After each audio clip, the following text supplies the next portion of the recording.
The readings and the feast of today invite us to examine how much we love and imitate God in our lives. The first reading exhorts us to trust in God's covenant that God loves us with an everlasting love. He is very much faithful to us of His promise and love.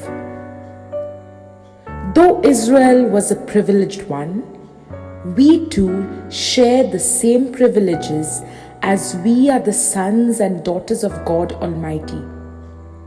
He, in turn, demands our love and faithfulness to Him. How far do we keep up His covenant in our day-to-day life?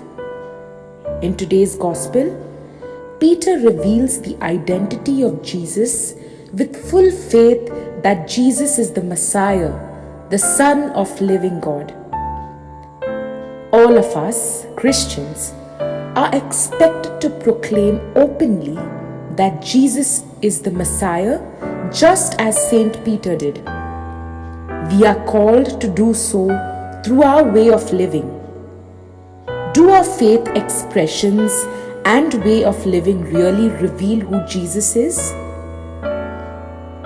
Today's saint affirmed Jesus' identity through his life and work.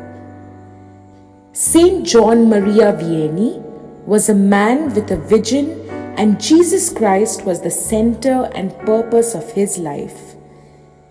His passion for the reconciliation of souls of his parishioners was simply extraordinary and incomparable.